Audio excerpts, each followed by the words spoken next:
lọ́jọ́ yọ òòjọ́ náà rúràn lẹ́yìn tó mú mi náà kí irú àmójúbá ìtòkan tó ń bọ̀ lọ́nà lágbo òṣèré. bẹ́ẹ̀ ni lágbo òṣèré lẹ́tọ̀ kan tí ó máa wáyé lórí ìkànnì BGI TV bàbá gbàgede ìmọ̀ tẹlifíṣàn níbi táwọn òṣèré ilẹ̀ wa yóò ti máa dá wa lára yá pẹ̀lú ìfọ̀rọ̀wérọ̀ nípa ìrírí wọn ibà pàtàkì táwọn eré oníṣàgé tó kó láwùjọ wa àtàwọn àǹfààní eléyìí tó ti mú wá fún ìdàgbàsókè àti ìlọsíwájú ìwà ọmọlúwàbí láwùjọ wa. lágbo òṣèré ni ètò tí ó máa wáyé ní gbogbo ọjọ́rú Wednesday àti ọjọ́ àbámẹ́ta Saturday ní gbogbo ọ̀sẹ̀. ẹ wò ó ìgbà tuntun bá bàyẹ̀ ní ṣe bá lẹ gbọmígbọmí ọkàn tó túbọ̀ kàn òun ní ṣe bá lẹ odò pátápátá ẹ máa pàdé àtọkùnrin tí wọ́n máa gbé yín wọnú agbámẹ̀tò náà pẹ̀lú gbogbo ìròyìn tó ń lọ lágbà àwọn òṣèré ẹ máa pàdé Samuel Owóyẹmí fẹlẹfẹlẹ láyé. fún ìpolówó ọjà tàbí àwọn ìbéèrè ẹ lè kàn sí àwọn òpó ayélujára wa tàbí kí ẹ pè sórí ẹ̀rọ 07038226160 07038226160 lágbo òṣèré ẹ má mísì ẹ̀. Adé lórúkọ mi gbajúgbajà òṣèré orílẹ̀-èdè Nàìjíríà tẹ́tìmọ̀bẹ ní mowó.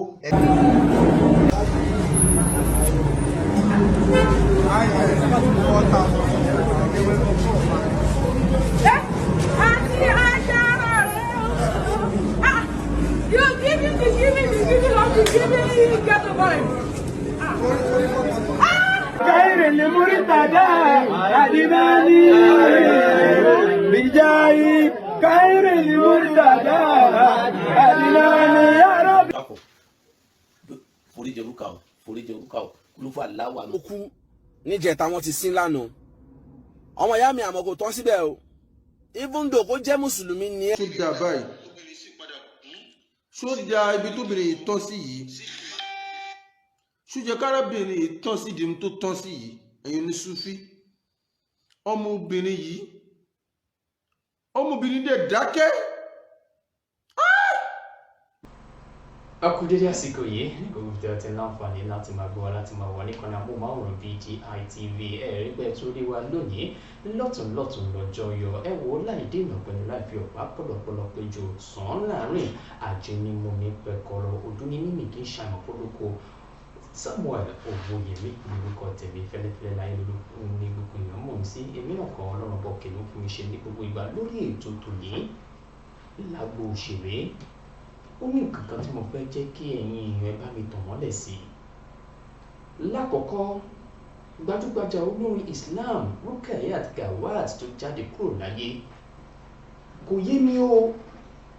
ẹ̀yin ọlọ́gbọ́n ẹ̀yin onímọ̀ ẹ̀yin olóye ẹ̀yin àgbà imam ẹ̀yin àgbà àfà ẹ̀yin àgbà tẹ̀jìnlẹ̀ nínú ẹ̀sìn ẹ dákun ẹ bá mi súnmọ́ bíi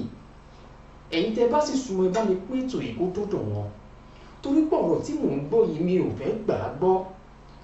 lápá kan mo tún fẹ́ gbà á gbọ́ ṣùgbọ́n ẹni bá béèrè ọ̀nà kò ní ṣìnà ẹ dákun ẹ bá mi wo ètò yìí lónìí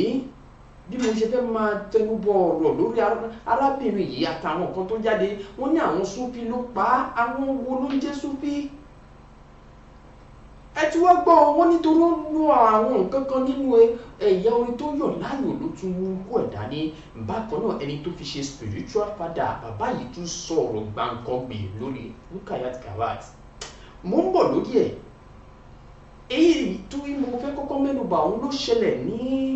àná òde yìí àwọn èèyàn kan rí ọ̀rọ̀ yìí gẹ́gẹ́ bí wípé wọ́n take it for granted ní báwo ni àgbàlagbà ṣe máa gbé àgbàlagbà bí ọmọdé àwọn ọdẹ sọ wípé kò rí bẹ́ẹ̀ ṣe rò yìí ṣùgbọ́n nínú ẹ wò ó ẹ máa bá mi wò ó gẹ́gẹ́ bí mo ti fẹ́ fi hàn yín lónìí gbajúgbajà òṣèré obìnrin Láìdé Bákàrè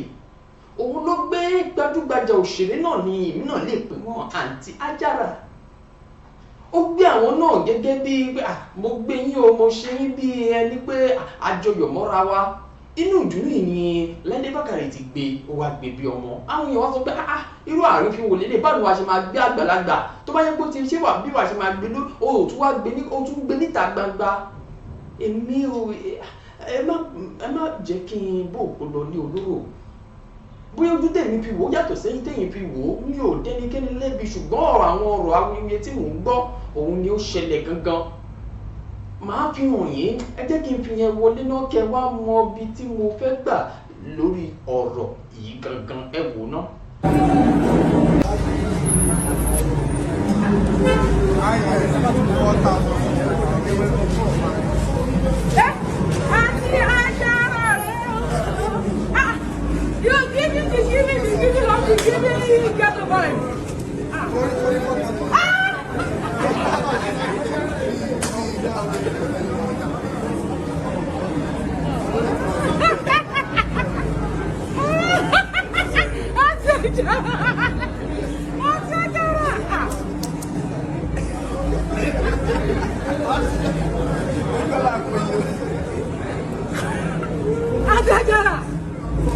How are you?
tẹ̀sẹ̀ wò yìí òun ni mo ti kọ́kọ́ fi ṣáájú fún yín nínú fọ́nrán yìí. Àwọn tó kù tí mo fi hàn yín yìí mo fẹ́ jẹ́ kẹ́ wo bí Láìdé Bákàrè ṣe kí àwọn èèyàn tó kù. Ẹ rí i pé bó ṣe kí àǹtí Adára ó yàtọ̀ sí bó ṣe kí àwọn ènìyàn tó kù tán wá síbi pọ̀pọ̀ ṣìnṣìn ayẹyẹ ìgbé sinimá kan tó jẹ́ gbajúgbajà tó ń gbé jáde. Ṣùgbọ́n ohun tó kọ wájú sẹ́lòmíì ẹ̀yìn ló kọ sẹ́lòmíì bí ìlú gangan ni. Ọ̀rọ̀ yìí ló ti wá ń fariwo káàkiri nígboro ayé wípé ṣé Láìdé Bákàrè ṣó lè bá àǹtí Rámọ́tà ṣerú ẹ̀ ṣó lè gbé àǹtí Rámọ́tà. Àwọn kókó wà tó jẹ́ wípé àwa ènìyàn a máa ń ṣe bẹ́ẹ̀ a máa fẹ́ fi wéra wọn. Kò dẹ̀ yẹ ká máa ṣe kí ni ká máa fi wéra wọn torí a lè fi kú wí ọrùn. Torí àwọn nǹkan kan wọ̀nyí náà ló máa ń dá àwọn nǹkan bíi ẹ̀tanú àbí ẹlẹ́yàmẹ̀yà sílẹ̀ láàrin àwọn òṣèré àdẹ̀fẹ́ jẹ́ kí irú eléyìí kó wáyé. Torí ẹ̀ la ṣe ń rọ gbogbo ẹ̀yin tẹ̀ ń gbọ́rọ̀ yìí káàkiri pẹ̀lú táìtù tí mo rí mo tẹ̀ rí táìtù yẹn tó sọ wípé see how actress Láìdé Bákàrè carries Aunty Ajara like a baby. Bóyá àkọlé yẹn ló ń ṣe àwọn èèyàn lọ́nà ni o àbí pọ́n tí wọ́n rí gangan yẹn ló jẹ́ kí àwọn èèyàn máa gbé àárò wọ̀ sí wo leléyìí irú àríkún wo leléyìí. báwo ló ṣe máa gbé àǹtí Ajára bẹ́ẹ̀ yẹn ṣùgbọ́n Láìdé Bákàrè tó ṣe léyìí tí ẹ yé àǹtí Ajára náà tó dẹ̀ gbà á láàyè láti gbé òun kó bá òun ṣeré gẹ́gẹ́ bí ẹni tí ẹ bá rí àǹtí Ajára ẹ rí pé with respect ló fi ń ṣe bẹ́ẹ̀ ló fi ń kí Láìdé Bákàrè ẹ̀ lè rí Láìdé Bákàrè náà pẹ̀lú expression tó wà lójú ẹ̀ rí pé ìdùnnú yẹn wà bẹ́ẹ̀ pé àǹtí Ajára ẹ̀ rí bọ́ ṣe kíra wà. Ẹ má jẹ́ kí onímílíkì ò ṣe kinní kan ní agolo ló wá ń ṣe kinní kan òun lọ̀rọ̀ yìí ẹ má jẹ́ ká tanná wá ọ̀rọ̀ yìí débi tó yẹ ká tanná dé ẹ jẹ́ ká filẹ̀ bẹ́ẹ̀ kì í ṣe èmi ni àwọn èèyàn tí ó ṣe jẹ́ ìgbà tí Láìdé Bákàrè gbé àǹtí Ajára ó mo ti rí lọ́pọ̀ ìgbà tó jẹ́ àwọn èèyàn ti gbé wọn dáadáa kódà níbi kan tí mo ti ṣiṣẹ́ ìwádìí mi dáadáa wọ́n nígbà tí Ajára gan tí wọ́n lọ sí ilé ìwé àbúrò wọn ló máa ń gbé wọn kọ́kọ́ lọ́rùn lọ sí ilé ìwé ìyẹn tún kọ́ èmi náà mọ̀ pé wọ́n á sọ nígbà náà ṣùgbọ́n ṣàwà lọ́lọ́run tó dá àǹtí Ajára bẹ́ẹ̀ ni ẹ̀yin èèyàn jẹ́ ká máa gbé ọ̀rọ̀ yìí ọ̀pọ̀ dáadáa àwọn èèyàn bíi àǹtí Ajára àwọn èèyàn kan tẹ̀ máa ń wò wọ́n gẹ́gẹ́ bí àkàndá ìdá àwọn èèyàn kan tẹ̀ máa ń wò wọ́n bí ẹni wípé wọn ò jámọ́ kankan kò yẹ kó rí bẹ́ẹ̀ Ọlọ́run ló dá wọn àwa ẹ̀dá gan a lè dá kí ló kéré jù a lè dá ṣùgbọ́n bí Ọlọ́run ṣe dá ẹ̀ rí pé àǹtí Ajára náà wọ́n ti ń di gbajúgbajà ènìyàn láwùjọ àwọn amúlùdún àwọn òṣèré ẹ jẹ́ ká jẹ́ kí àwọn nǹkan wọ̀nyí kó lòdì kó lọ́hùn mi mo ti ṣèlérí fún yín pé mi ò ní bọ̀ kó lọlé olóró bó bá ṣe rí lójú ọ̀rọ̀ tiyín bó bá ṣe rí lójú ìwòye tiyín bó bá ṣe rí bẹ́ẹ̀ ni ṣe rí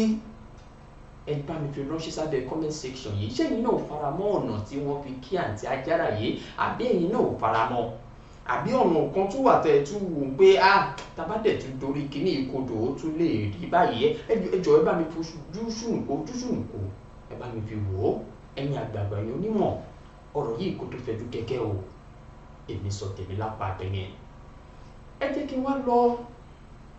sí ibi tí ó ti ń ṣẹlẹ̀ gangan láàrin ọ̀sẹ̀ yìí náà ni ariwo ta gbajúgbajà olórin Islam Rukayat Gawat ó ṣe bẹ́ẹ̀ ó jáde kúrò láyé ó sì fi ọmọ méjì ọkùnrin àtòbìnrin fi wọ́n lẹ̀ sílẹ̀ lọ ṣùgbọ́n lẹ́yìn ikú arábìnrin yìí wọ́n ti sin gẹ́gẹ́ bí ìlànà ti mùsùlùmí kódà ẹkún pẹkún níṣẹ́ lọ́jọ́ tí àwa náà bá wọn débẹ̀ bí wọ́n ṣe ń kírun tí wọ́n ṣe ń kéwú sí lára tí wọ́n ṣe ń ṣe gbogbo ẹ̀ sí lára tó bá ṣe pé ọkàn ọkùnrin tèmi náà fi tí mo fi ká mọ́ra pé sẹ́ẹ̀ omi tí ò gbọ́dọ̀ jábọ́ akíkanjú ọkùnrin ò gbọ́dọ̀ máa sunkún ni mo fi gbé nítorí àbáwọn àyèsí ń bẹ̀ ní àbáwọn dá sí títí ìgbà tí wọ́n fi gbé dé tí wọ́n ìlú Ìjẹ̀bú títí wọ́n fi gbé dé tí wọ́n fi ń kírun sí lára tí wọ́n fẹ́ fi gbé wọ káàlẹ̀ sùn ẹkún pẹkún rán níṣẹ́ àwọn èèyàn tó pọ̀ níbẹ̀ lọ́jọ́ náà ẹ wò ó ohun tó wá jẹ́ ìyàlẹ́nu fún mi ni wípé lẹ́yìn gbogbo ìgbà tí wọ́n sin Rukayat Gawat ìyàlẹ́nu ló wá jẹ́ fún mi wípé àwọn èèyàn kan wá jáde àwọn èèyàn tí wọ́n tún pera wọn lẹ́lẹ́sìn mùsùlùmí ohun tó yẹ kí ẹlẹ́sìn kìrìsìtẹ́nì máa ṣe kẹ́ ẹ máa bá wọn wí àbí ohun tó yẹ ní tí ò ní gbàgbọ́ tí ò yan ẹ̀sìn kankan láàyò tó máa ṣe tó yẹ kẹ́ ẹ bá wí lé lórí ó ṣe wá jẹ́ àwọn mùsùlùmí ló tún wá ṣe léyìí ọba tún dìde o wọ́n sọ àwọn nǹkan kan nípa ikú Rukayat Gawat ẹ̀yin àgbà ìmáàmù Sheikh Alfa ṣé ìmọ̀ àwọn èèyàn tí wọ́n jẹ́ Súfí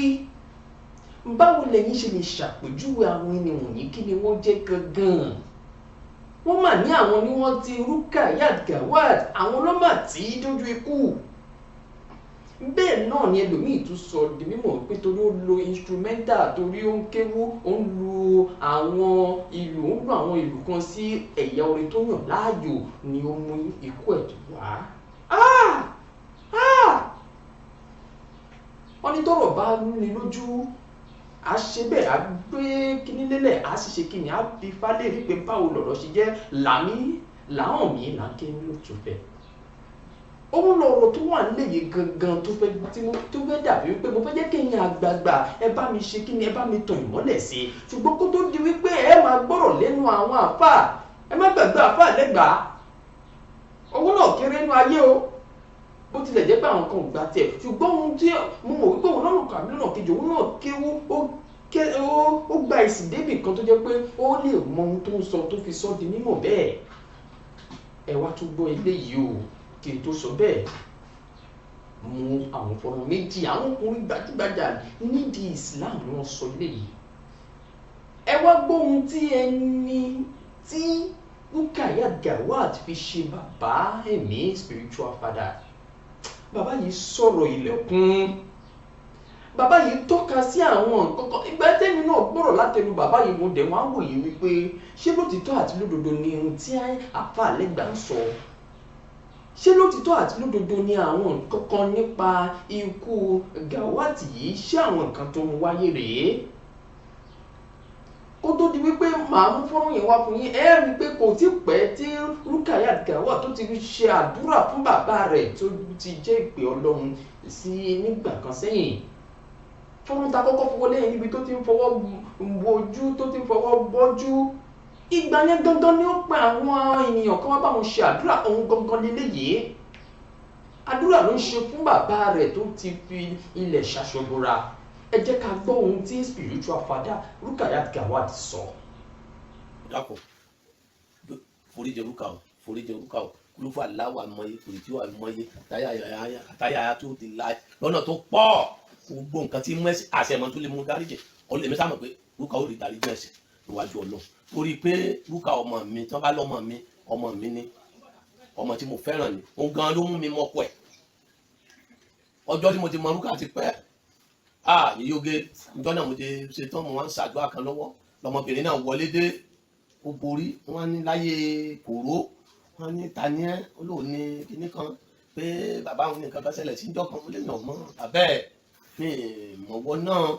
lólórin lòun báwo ló ti wá tó mú èèyàn kan wá lólórin wọn lè gbàdúrà wọn fẹ́ gbàdúrà fún gbogbo gbà náà lọ́wọ́ tẹ bàbá ṣe ògo náà búyọ ó rà ánúgbà ó tẹ wàá mú mi gẹ́gẹ́ bí bàbá ó tún wá mú ọkọ ẹ̀ mọ̀ mí èmi ọkọ tó náà tó wá rẹ́ but máa sọ fún ọmọ mi ní báyìí ṣé báyìí tọ̀ bá àwọn ìwà bẹ́ẹ̀ Ọlọ́run bá mi dákun ọmọdé mẹ́kọ̀ọ́ jẹ́ ọmọ yìí lọ́wọ́ tó òun náà ni ọmọ mi ní so wá rí ẹ̀mọ́ Rúkà mo fi Ọlọ́run tó dá mi mo fi búra ẹni tó lè tọrẹ bí Rúkà ọ̀pọ̀ láyé ẹni tó lè ṣàánú èèyàn bí Rúkà ọ̀pọ̀ láyé ẹni tó lè fún èèyàn ní gbogbo nǹkan bí Rúkà ọ̀pọ̀ láyé Rúkà tó jẹ́ pé wọ́n fẹ́ ṣe lọ́ńsìn wọ́n wá mú àǹkárá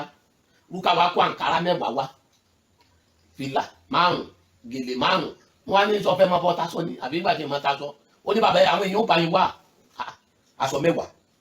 sẹ́kù sí mọ́ láìláìláìlá Muhammad Rasulullah Rúkà ò wá tó mọ nǹkan kan ní òòlè fún yàn níjọ́ kan Rúkà lọ ẹrú ẹlẹ́pẹ̀ ó wá rí ọmọbìnrin kan ó wá jájà wá ṣe bí àǹgànà Rúkà wá ní ó wá dé Rúkà wá ń sunkún mú ní kílódé lọ́mọ yẹn wá bá ìjà ṣe wọ́n dẹ̀ lọ wá ó dẹ̀ wá àwọn èèyàn wọn kàn wọ́n dẹ̀ mú ọmọ yẹn wá Rúkà dẹ̀ lọ ra gbogbo nǹkan tá a fi ṣe nǹkan ṣe fún àdẹ̀gbẹ̀ àgbo fọ́mọ ọmọ yẹn dẹ̀ ṣe ọmọ yẹn ti padà wà nílùú òyìnbó báyìí ọmọ yẹn dẹ̀ wá jọmọ olóríire wọ́n wá sọ ọmọ yẹn wá bímọ ó tún wá ń pe ọmọ yẹn lọ́hùn bàbá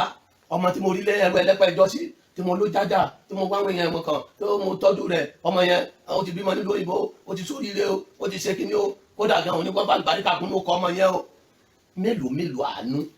mélòó pé kéèyàn wá pé kọ́ mọ́ bàjẹ́ fún yàn mélòó pé kéèyàn máa wóríire fún yàn Rúkà sísẹ́mù mi ó ní àná àwọn ọkọ ẹ̀ la jókòó bí ọ̀sẹ̀ tó lọ ó kó àwọn ọmọ ẹ̀ méjèèjì wá ọkọ ló kó wọn wá ọba bá ló ní ìyàwó ní kàn ṣe o ṣẹ́yàwó rẹ̀ ìdí náà ni ló ń sábà bí ó wà mí lókè àwọn ọmọ bó lọ́mọ olóṣà ni ọ̀dọ̀ mi ló ń trọ́ọ̀sì pé àwọn ti fẹ́ wọlé ìwé ọ̀dọ̀ mi nìkan ló ń gbàgbọ́ pé wọ́n mú ọmọ lọ kí ló wá dé tààrí ìyàwó mọ̀ àwọn bèèrè pé Rúkà ń bò dé wá sí wo ọ̀rọ̀ dòdò sọ wá rí bàbá ní Ibrahim kí ni òun kankan àwọn tí bàbá tó ń bò tó dànà ọkọ̀ náà mo ti kọ́kọ́ tó ń rí àdìjọ jòkó ọ̀dà ṣe é pé ìyàwó rẹ̀ ó lóun pé ìyàwó rẹ̀ sọ fọ́kọ ẹ̀ pé ó rẹ̀ àwọn òde mọ̀ àwádẹ wà ń bí kẹ́yìn òde mọ̀ bo nǹkan adẹ kìlọ̀ fọ́tún akìlọ̀ fósì ọlọ́run ló lẹ̀mí lóòótọ́ ṣùgbọ́n ó yẹ ká ṣáájú ara wa kọ́ wá jẹ́ pé àyà jíjá kí n ló pa ni wọ́n tó wá sọ fún mi yìí ọkọ̀ ẹ̀ wà ń bí kò yọjú sí wa wọ́n ń pe kò gbé kọ́ lánàá àmọ́ kó rẹ̀ mi tó wà ní àmọ́ kọ́ síbítù ló wà kò sọ fọ́kọ èmi ń jẹ́ ó sọ fọ́kọ ẹ̀ ní ó sọ fẹ́mi ní ò mọ̀ ọkọ̀ náà tilẹ̀ tọ́lọ́ ọkọ̀ ló mọ̀ kó rẹ̀ tí a bá ṣe sọ ààbò tí ń ṣe àmọ̀ tún adẹ̀ ń sófin èèyàn ẹranko ń ṣáájú ara wọn àlùjọ̀nú ń ṣáájú ara wọn màláìka ń ṣáájú ara wọn gbogbo nǹkan ń ṣáájú ara wọn kí ló dé táwọn èèyàn ò ní mọ̀ ṣáájú ara wa kí ló dé táwọn bóra wa pa ọ̀rọ̀ èèyàn ó wà lọ síbítù ó jẹ́ káwọn èèyàn mọ̀ síbítù tó wà ó rẹ̀ ó jẹ́ pé kíní ó jẹ́ pé káwa tá a jẹ́ tiẹ̀ ká mọ̀ bí ó wà ọba dé ní ẹ wá wá pè mí irú pípé kíní yẹn kíní irú pípé kíní yẹn ó dẹ̀ ló fi ní ti bàbá èmi náà dẹ̀ mú ẹ gẹ́gẹ́ bí ọmọ ṣé pé kó wá lòdì kó tajà kó lòdì kó rówó ṣé ò nìkan ní mo jẹ́ bàbá fún ni ṣé bí pé kó jẹ́ bàbá pé tó bá rẹ̀ tí nǹkan kan bá ṣẹlẹ̀ a máa mọ̀ ká ṣáájú ara wa kó ṣàlàyé fọ́pẹ́ náà sọ rúkà èmi kàn mọ̀ pé bẹ́lẹ́gbẹ́ ọmọ ṣe máa ń lọ ló sì lọ àkọọ́lẹ̀ sì ti ṣẹlẹ̀ lórí ọ̀rọ̀ rúkà béèyàn kan tó bá ní kinní kan ní òjò ń payò orí ń dunnú orí ọmọ kó ń mú náà wàláì tàláì tó bá jẹ́ pé ọrẹ títa àti àánú ṣíṣe àti ká fúnyàn ló ń jẹ lèèyàn bá fi wo àlìjánnà náà lọ́hùn ní túṣẹ́ rúkà wò. òun náà lẹ ti gbọ́ láti ẹnu tí Rukayat Gawat tó fi ṣe bàbá ìsàlẹ̀ spiritual father. ẹ dẹ̀ mọ̀ wípé ọ̀rọ̀ ilé ayé yìí kò ṣe dárìn a nílò àwọn èèyàn kan láti máa ṣe kí ni láti máa tọ́ wa sọ́nà gáàdì wa tá a bá fẹ́ ṣe ẹsẹ̀ gbé. ẹ gbọ́ bí bàbá yìí ṣe sọ ìhà tí Rukayat Gawat tó kọ sí nígbà tó wà lókè ìrùpẹ̀. ẹ sì gbọ́ bí bàbá yìí náà ṣe sọ ọ̀rọ̀ nípa Rukayat Gawat. ibi tí mo wá lọ gangan rèé ṣé ká gbà wípé òwe Yorùbá tó sọ wípé ikú erin tó bá ti wáyé báyìí oríṣiríṣi ọ̀bẹ la ó máa rí, àbí ká sọ wípé ọ̀rọ̀ òkèèrè ni bí ò bá lẹ́kàn á dìkan lórí ohun tẹ́ fẹ́ wò yìí. àbá lẹ́gbàá yìí ó jẹ́ èèyàn kan tó jẹ́ pé tó bá sọ̀rọ̀ báyìí ẹ tún gbọ́dọ̀ wọ ọ̀rọ̀ yẹn dáadáa ni, ṣùgbọ́n kó tó di wípé àfà lẹ́gbàá yìí sọ̀rọ̀ ó léèyàn kan náà tó sọ̀rọ̀ tó jẹ́ wípé bí yẹn ṣe gbé tiẹ̀ gbà ó fi sọ òkú ọ̀rọ̀ sí gbogbo àwọn olórí ẹ̀sìn mi ní pè ní ẹ̀sìn mùsùlùmí nìkan, àwọn èèyàn tí ó bá tàbà ló fi ṣe. torí pé ó ní bó ṣe sọ dé ó sọ bí wípé àwọn ibì kan wà nínú ẹ̀sìn Islam tó jẹ́ pé ó yẹ ká máa kún lé ní, kò yẹ ká máa lò ní àwọn ibì kan tó ti tọ́ láti lò ó. mo fẹ́ jẹ́ kẹ́ farabalẹ̀ kẹ́ gbọ́rọ̀ tí ẹ fẹ́ gbọ́ yìí dáadáa. èmi náà tí n bá tẹ̀sán wípé mi ò mọ̀ púpọ̀ nípa mo ṣáà ní àwọn èèyàn ọ̀rẹ́ àwọn tá a jọ ń ṣiṣẹ́, àwọn èèyàn tí wọ́n jù mí lọ tí wọ́n wà nínú ẹ̀sìn mùsùlùmí tó yẹ pé nígbà tí ọ̀rọ̀ yìí délẹ̀ tí mo bẹ̀rẹ̀ sí ní àwọn kan wò pé ṣé kìí ṣe wípé àwọn ará bí yìí ṣé kìí ṣe pé wọ́n ti gba ẹ̀sìn sí wọn lọ́nà ọ̀nà bòmíì àbí wọ́n gbọ́ ọ̀rọ̀ yìí gba ọ̀nà bòmíì ni. ẹ má jẹ́ kí n bó òpó olóró, ẹ má jẹ́ kí n dá yín lágbọ́rọ̀ ọ̀rọ̀ tó ní mo ṣe àlàyé ọ̀rọ̀ yìí ní ìṣáájú wípé mi ò ní ṣe bẹ́ẹ̀, mi ò ní rìn lẹ́gbẹ̀ẹ́ ẹ̀bá ọ̀nà, ibi tí n bá lọ gangan ni màá fi ojú sí. ẹ gbọ́ ọ̀rọ̀ tí arákùnrin yìí sọ lórí wípé ohun tó ṣe okùnfà ikú Rukayat Gawat ohun rèé o, ẹ̀gbọ́n tarákùnrin náà sọ. ẹ̀yin onísúfí ẹ sì ẹ̀tàn arábìnrin. wọ́n ti sin ọmọ Gawat tó kú níjẹta, wọ́n ti sin lánàá. ọmọ ìyá mi àmọ́ kò tán síbẹ̀ o, even though kó jẹ́ mùsùlùmí ni ẹ́, there is still every possibility pé lẹ́yìn ìgbà tó bá kú tán wọ́n tún lè máa kọ ẹ̀ṣẹ̀ lẹ̀ fún ẹ lẹ́yìn tó bá kú tán. lẹ́yìn tó bá kú tán ó tún ṣeé ṣe kí wọ́n tún máa kọ iṣẹ́ rere sílẹ̀ fún ẹ lẹ́yìn tó bá kú tán, látara pé nǹkan tó bá ṣe é lẹ̀ kó tó di ipò kú, táwọn èèyàn ìsídà kó jẹ́ pé wọ́n ń gbẹ̀ṣẹ̀ látara nǹkan tó ṣe é lẹ̀ yẹn, àbí wọ́n tún ń ṣiṣẹ́ rere, wọ́n ṣe dáadáa látara nǹkan tó ṣe sílẹ̀. ọmọ ìyá mi, kò sí nǹkan tó tó, kò sí dáadáa tó tó kéèyàn jẹ́ mùsùlùmí kéèyàn kú sórí Islam. Àmọ́ tó bá kú léèyàn tó jẹ́ pé mùsùlùmí ó wá ṣe nǹkan lẹ̀ tó jẹ́ pé àwọn èèyàn tún fi ń dẹ́ṣẹ̀ lé lórí, báwọn èèyàn bá ṣe ń lo kinní yẹn báyìí ni wàá tún máa jẹ̀yà lé lórí, wàá tún máa gbẹ̀ṣẹ̀ ẹ̀ṣẹ̀ tó wọ́n tún máa kọ̀ ẹ̀ṣẹ̀ lẹ̀ fún ẹ.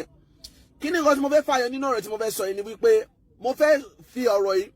kí n fi pe àkíyèsí àwọn olórin tó kù sí ọ̀rọ̀ yìí ni wípé ṣẹ́rí kéèyàn máa kọrin orin kíkọ nínú Islam kò kí ń ṣe haram as long as tí orin téèyàn bá fẹ́ kọ yẹn tí ò bá ti ṣe àwọn ọ̀rọ̀ tó wà ní ẹ̀ tí ó bá ti ṣe ọ̀rọ̀ àlùfàǹṣá kò kí ń ṣe haram. Àmọ́ nǹkan tó jẹ́ haram ni wípé kéèyàn máa lo musical instrument kẹ́ máa fi kọrin. Wọn ò tún wá ní dúró lórí pé musical instrument nìkan, wọ́n á tún wá máa lọ mú àyà alukuran ẹ tún máa fi kọrin. Wàláì aburú ńlá ni. Ó gbọ́mọ̀ ìyá mi, wàláì aburú ńlá ni kéèyàn máa kọrin tó yẹ pé ó lo musical instrument sí. Ó tún wá dúró lórí ẹ̀ nìkan, ó tún wá mú àyà alukuran, ó tún wá lùlù sí, ó lu musical instrument sí. Sórí lẹ́yìn tó bá kú tán, ìwọ ẹ̀yin olórin tẹ́ ń pera yín lólórin Islam, olórin ẹ̀sìn, lẹ́yìn tẹ́ bá kú tán, tẹ́ ẹ bá ti jáwọ́ níbi aburú tẹ́ ń ṣe yìí, lọ́wọ́ Barrister, àwọn orin tí Barrister ti kọ kalẹ̀,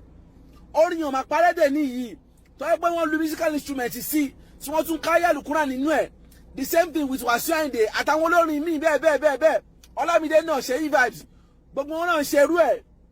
tí ẹ máa lùlù sí àyà Al-Qur'an. Gbogbo bí wọ́n bá ṣe ń kọ orin yẹn, bó bá ṣe ń kọ tí wọ́n ń play ẹ̀ ni wọ́n máa kọ ẹ̀ṣẹ́lẹ̀ fún yín. Ọmọ ìyá mi sórí ẹjọ́ gbogbo yín pátápátá tẹ́ ẹ̀ ń hùwà aburú yìí náà wo lady ìgbà tí lady ikú ìjọ rí nígbà tí wọ́n sin gbogbo certificate ẹ̀ tó lọ hẹ́ẹ̀nì ní school, ǹjẹ́ wọ́n sin mọ́, wọ́n sin ilé tó kọ́ mọ́, ọkọ ẹ̀ ò tẹ̀lé, ọmọ ẹ̀ kọ́kọ́ ò tẹ̀lé, òun nìkan ló lọ fèsì wárántì ẹnu sàárè. Ẹ kẹ́kọ̀ọ́ látara kínní ẹ jọ. Ṣé ti gbọ́? Àsìdè hot bí àwọn àṣà ẹnìkan bó kí ń ṣẹlẹ̀ ni mo ṣe mú wá fún yín lẹ́yìn ikú Rukayat Gawat. Kò wá tó síbẹ̀ o, tí àáfàá tí nítorí àwọn èèyàn ti ń pè ní àáfàá Sufi bá àáfàá àwọn Sufi, àáfàá nígbà ni mò ń sọ̀rọ̀ rẹ̀, ìyẹn tẹ̀ wá ṣe bẹ́ẹ̀ ó ṣe kí ni ó tútù désàlẹ̀ kòkò gan dáadáa. Bóyá àwọn ènìyàn tí àáfàá lẹ́gbàá ń pè ní Sufi bóyá kò yé èmi ni o, bóyá wọ́n padà wá ṣe àlàyé rẹ̀ nínú ọ̀rọ̀ tẹ́ fẹ́ wòye, bóyá ojú wa ló jọ máa ṣe. Ẹ̀yin náà ẹ̀mí ti bora bí aṣọ, kẹjẹ́ ká gbọ́ ọ̀rọ̀ láti ẹnu àáfàá lẹ́gbàá yìí, ohun tó sọ bí àwọn èèyàn ṣe ti Rukayat Gawat, bí wọ́n ṣe tì í tí wọn kò padà lẹ́yìn rẹ̀ dojú ikú. Èmi kọ́ ni mo sọ bẹ́ẹ̀ o, ẹnu ọlọ́fà láti gbọ̀mọ̀ tá ẹgbọ́n tí àáfàá lẹ́gbàá sọ lẹ́yìn ikú Rukayat Gawat. ẹ̀yin ní Sufi ẹ sì ẹ̀tàn arábìnrin yìí ẹ tọ́ títí tó fi kú. Ṣé ìdí tóbìnrin yìí wá tọ́ sí ṣó dáa báyìí? Ṣó dáa ibi tóbìnrin yìí tán sí yìí? Ṣó jẹ́ kárábìnrin yìí tán sí ìdí tó tán sí yìí? Ẹ̀yin ní Sufi ọmọbìnrin dẹ̀ dákẹ́. La ilaha illallah. Ó kú sídìí iṣẹ́ orin kíkọ, sídìí ìmá ṣe tàbárùjù, ìmá jáde bó ti wù. Ó kú sídìí ìmá gbọ́rọ̀ sọ́kọ lẹ́nu, ìmá tẹ̀láṣẹ ọkọ, ìmá sí lábẹ́ ọkùnrin gidi. Ó kú sídìí ìmá wọṣọ tó wù. Ó kú sídìí kíkanyín Mọ́kà, sídìí ìmá kọrin káàkiri ayé. Obìnrin yìí sì tán sídìí kíní yẹn, ẹ̀yin Sufi sílẹ̀ fà, ẹ̀yin lẹ tán obìnrin yìí pa. Arábìnrin kan jáde láyé. Arábìnrin kan ó jáde láyé.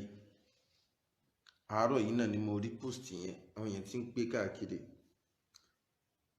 Nínú àwọn obìnrin tí ń kọrin tó tọ̀lé lànà àwọn onísúfì. Mo fi kọ́nu tọ́pìkì wípé ẹ̀yin onísúfì ẹ sì tàn obìnrin yìí ẹ tàn títí tó fi kú ẹ tàn títí tí tó fi kú ẹ̀yin ní Sufi la ilaha illallah má ṣe o.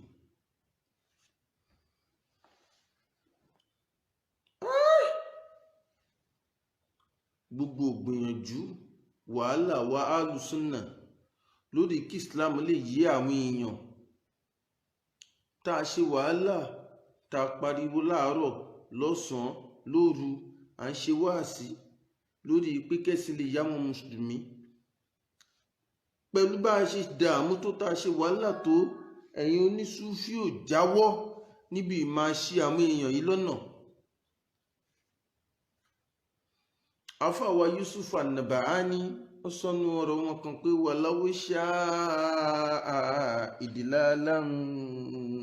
li abdin adallahu wa in kana dha ilmin qada ilmu sitira.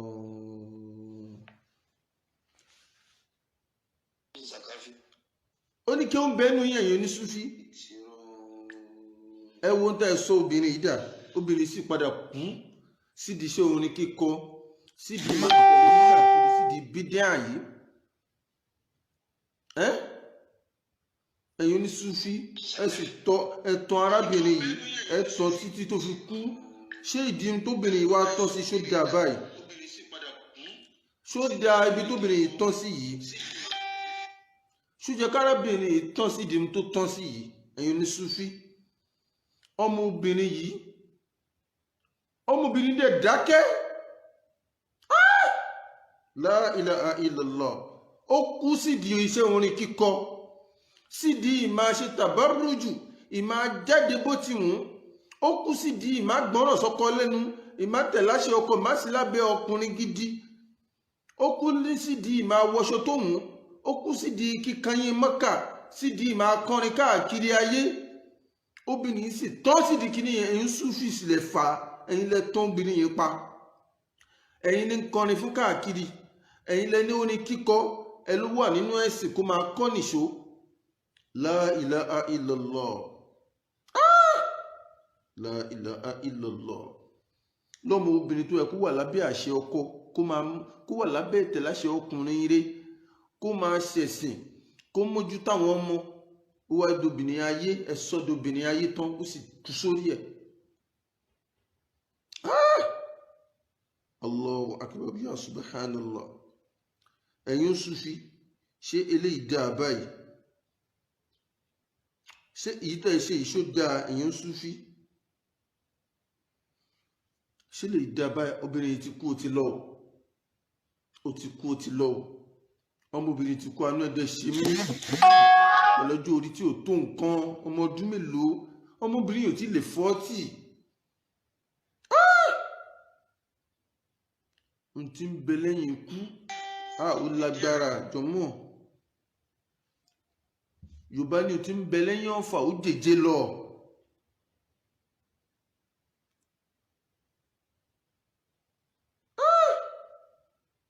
la ilaha illallah.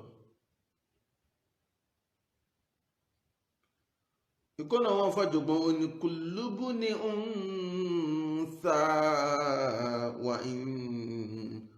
tọ́lati salamatu yawman ala alatin hadiba mahmulun. Afáni kúlùbù ní unsa gbogbo ẹni bá ti wáyé tó ṣe pé obìnrin ló tara rẹ̀ jáde ẹni kò sì ní wáyé àfi kó gba bí obìnrin jáde gbogbo ẹni bá ti wáyé wà ń tọ́ láti sàlámọ́tò kó pẹ́ láyé kò sí bó ti fẹ́ ṣe tó kẹ́mi rẹ̀ wá gùn àtẹlẹ́mì gígùn àtàlẹ́mì kúkúrú àfàníyàwó man ala alatin hadiba mahmulun bí lágbàá bá sọ pé alatun hadiba hadibau mamnu min as-sarfi lòun tiẹ̀ pósí ní jẹ́ bẹ́ẹ̀ pósí ló ń pè bẹ́ẹ̀ afani yawman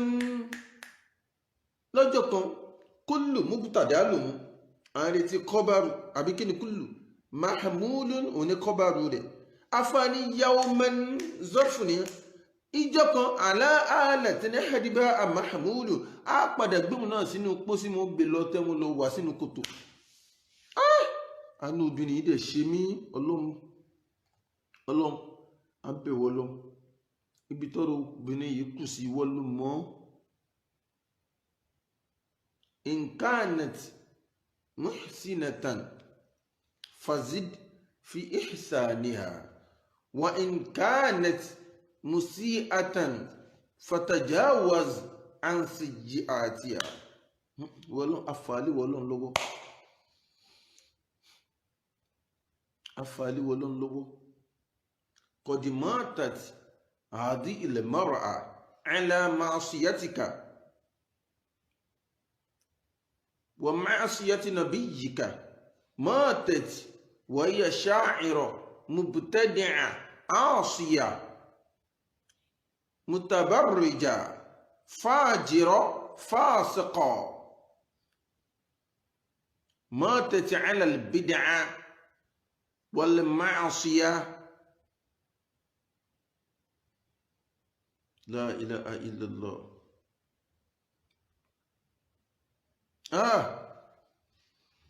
وقاو شو تي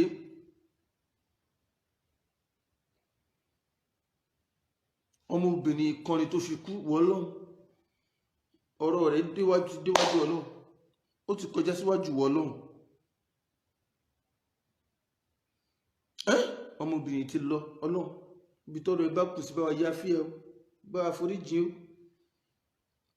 tó bá lẹ̀ tó sáforíjì bá wa foríjì ó kú sí di máa tẹ̀lé àwọn onísúfí ẹ̀yin onísúfí tún nǹkan ṣe àfikẹ́ bàjẹ́ gbogbo àwọn ọmọ tí ń kọrin káàkiri yìí a sọ fún yín pé bàjẹ́ làwọn arábìnrin làwọn ọmọ yìí ṣe lè jẹ́ ọkùnrin mọ́ ẹ jẹ́ káwọn ọmọ yín lọ alukuraanu ẹ jẹ́ wọn máa lo hijabu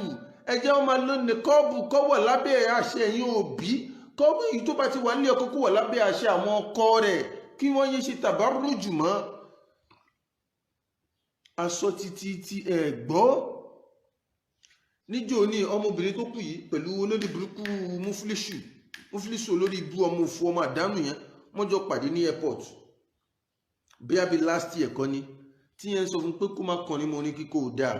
ṣé mọ̀ pé wèrè nìyẹn àmọ́ ń gbà mí ọ̀rọ̀ gidi a máa tẹnu wèrè jáde bí yẹn ṣe jọ lórí ibú tó ó sì bá sọ dúdú ọ̀rọ̀ ẹ̀yin Sufi náà lẹ́fù bọ́ta lẹ́ni kó má dá lóhùn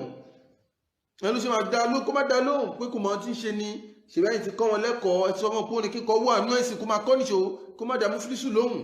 pé kò máa kéwú kó má dá wọn lóhùn ó ní confidence wá ń dúró wá ń sọ fún ẹ pé ó ní ọdẹ àwọn náà wá ń dúró gbọ́n la ilaha illallah ká ló bá gbọ́ngbà yẹn ni kó fi ṣe òní kíkọ́ lẹ̀ kó wà lábẹ́ àṣẹ ọkọ rẹ̀ ṣé kò ní wúlò fún báyìí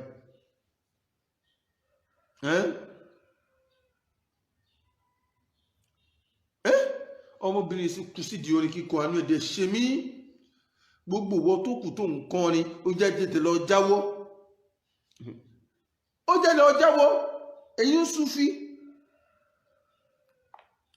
ẹ̀yin Sufi ẹ kò báyé jẹ́ ẹ bá tàwọn mùsùlùmí jẹ́ ẹ jẹ́ kí wọ́n mọ̀ èyí tí wọ́n ṣe nínú ẹ̀sìn ẹ wá wò fídíò kan rí tí mo rí ní àná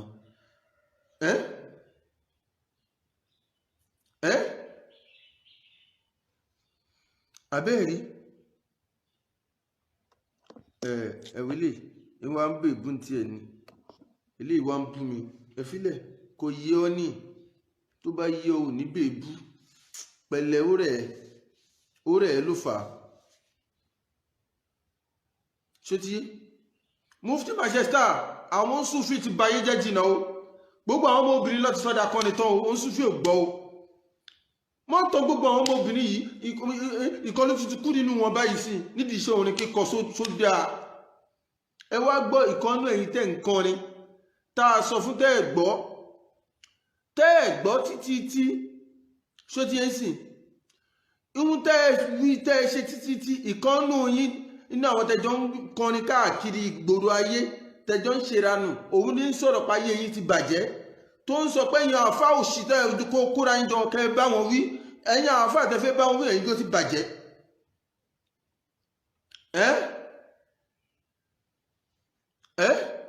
ẹni bá ti wá bí tó bèbú máa blọọkù ẹni ẹ̀yin oṣù filẹ̀ báyé jẹ́ ẹ̀yin lẹ́sọ gbogbo àwọn ọmọbìnrin wa dá kọrin ẹ̀bà tí wọ́n jẹ́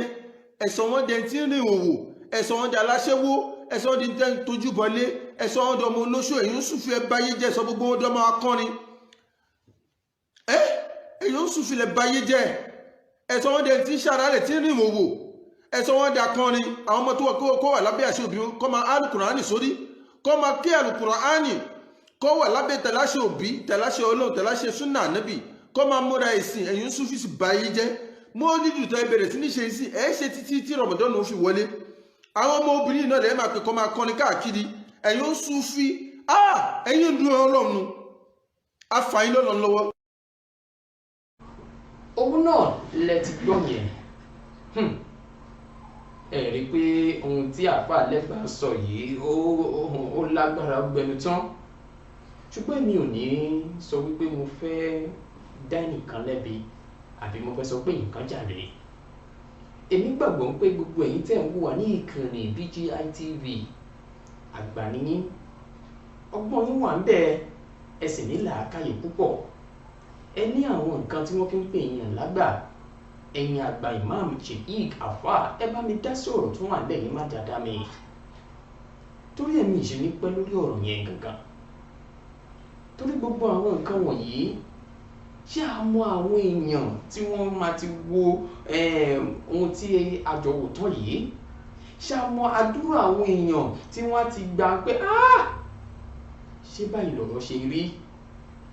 ẹ dẹ̀ mọ̀ pé ibi tí ẹnu dé ẹsẹ̀ kò débẹ̀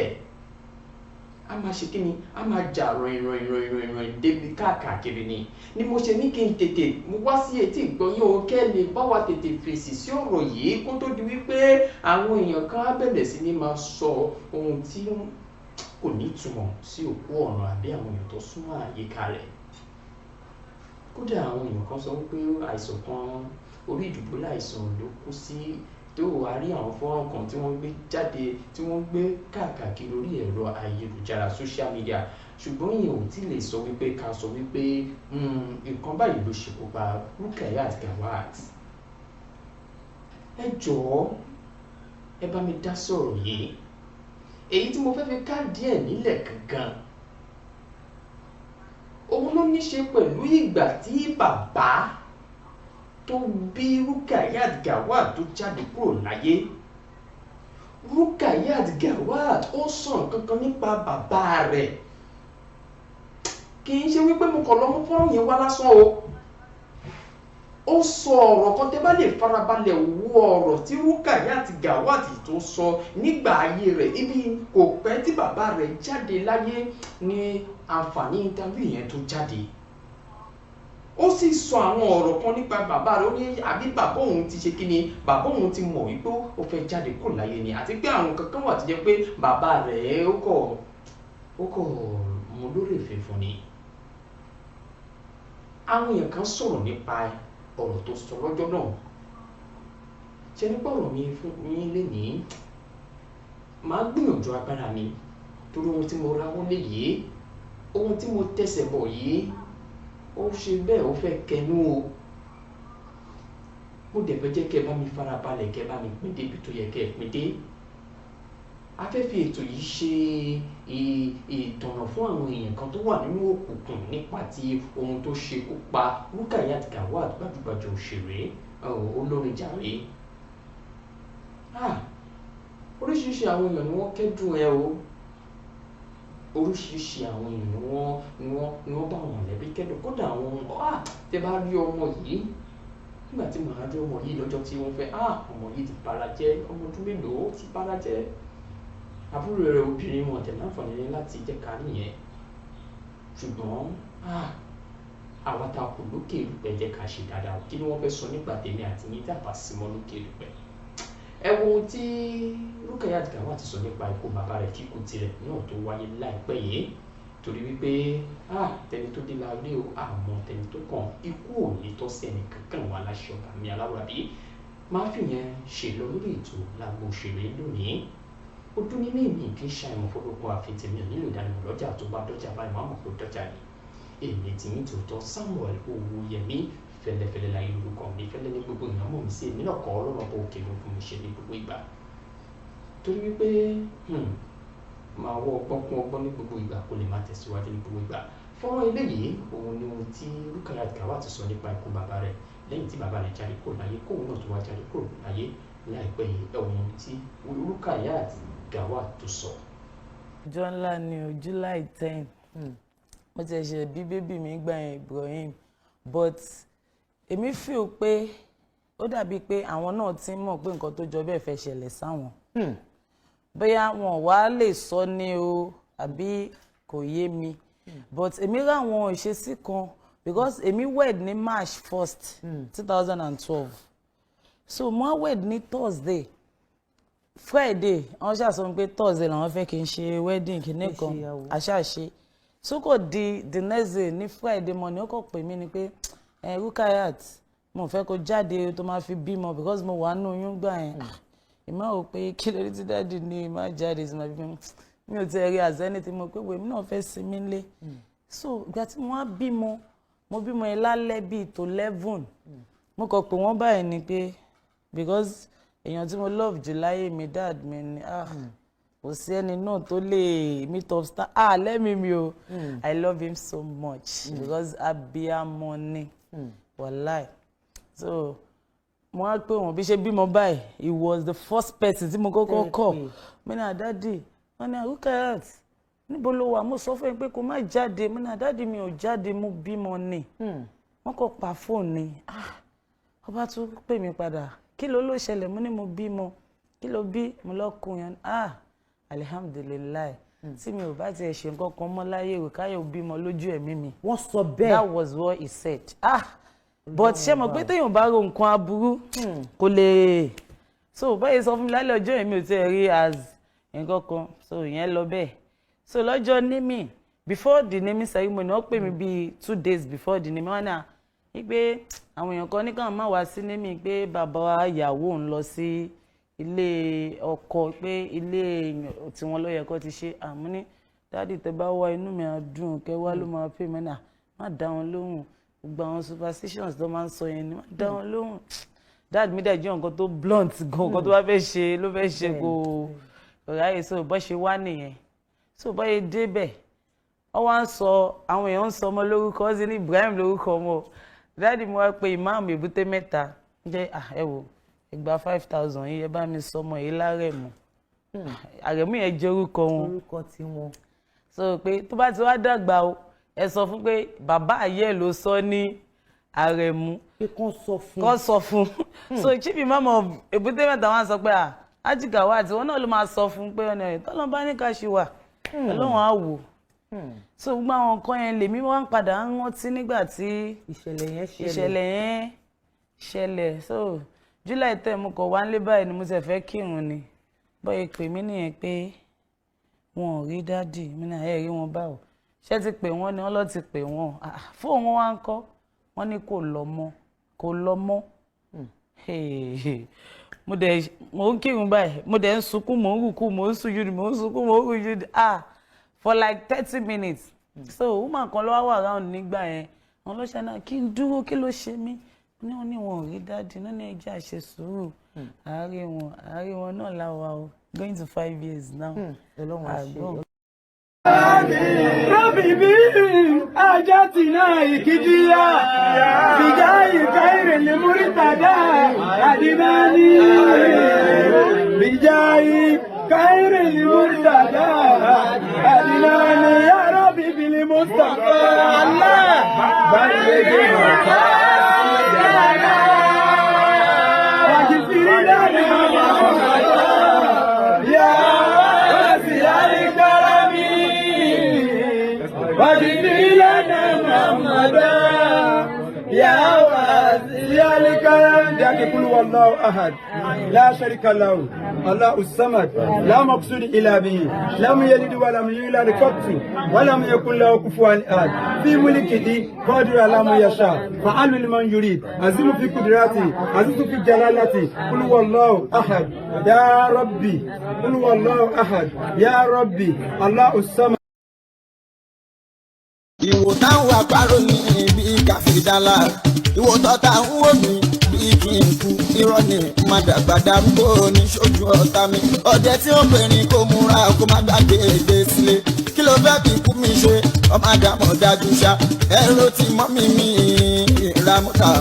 ẹ̀rọ tí mọ́ mi bó jẹ́jẹ́ foríjì mi àwọn ọmọ mi ṣì kéré o. lásìkò mi bá tó tilé ayọ̀ mi bá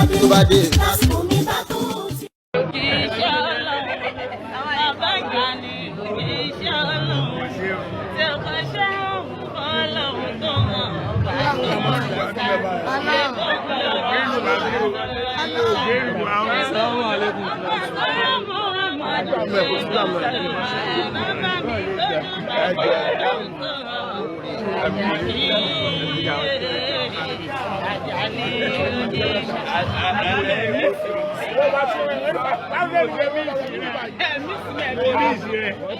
ọ̀tá mi ò ní gòkè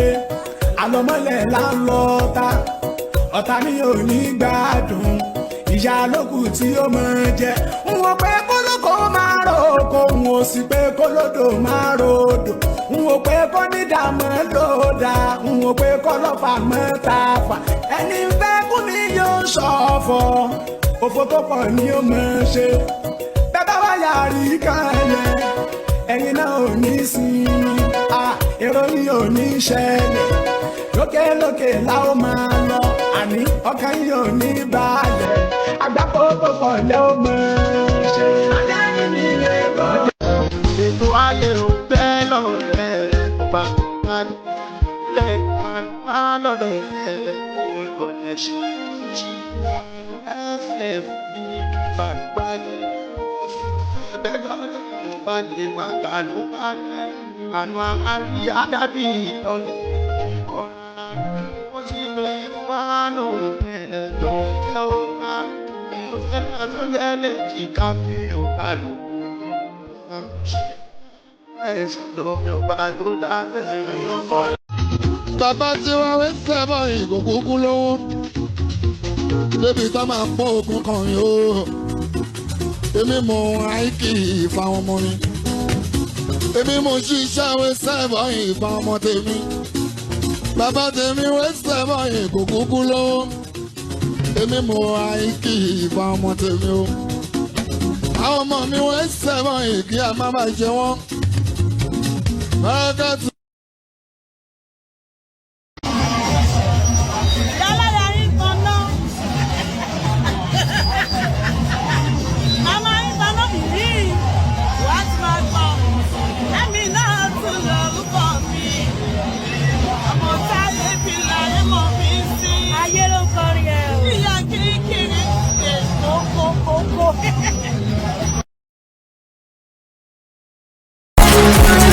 láti lọ́jọ́ yọ òòjọ́ náà rúràn lẹ́yìn tó mú mi náà kí irú àmójúbá ìtòkan ètò kan tó ń bọ̀ lọ́nà lágbo òṣèré. bẹ́ẹ̀ ni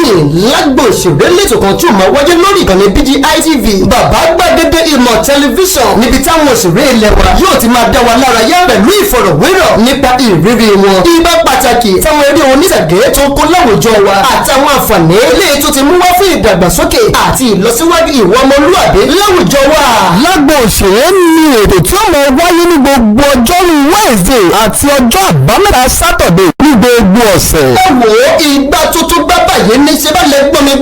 ọkọ̀ tó tó bọ̀ ọkọ̀ òun ní ṣe bá lẹ odò pátápátá ẹ máa pàdé àtọkùnrin tí wọ́n máa gbé yín wọnú agbámẹ̀tò náà pẹ̀lú gbogbo ìròyìn tó ń lọ lágbà àwọn òṣèré ẹ máa pàdé Samuel Owóyẹmí fẹlẹfẹlẹ láyé. fún ìpolówó ọjà tàbí àwọn ìbéèrè ẹ lè kàn sí àwọn òpó ayélujára wa tàbí kí ẹ pè sórí ẹ̀rọ 0703-822-6160 0703-822-6160 lágbo òṣèré ẹ má mísì ẹ̀. Ṣadé lorúkọ mi gbajúgbajà òṣèré orílẹ̀-èdè Nàìjíríà tẹ́tí mọ̀ bí ẹni mo wó ẹ ti mọ̀ mí lánàá kó tó dé ní mo tún gbé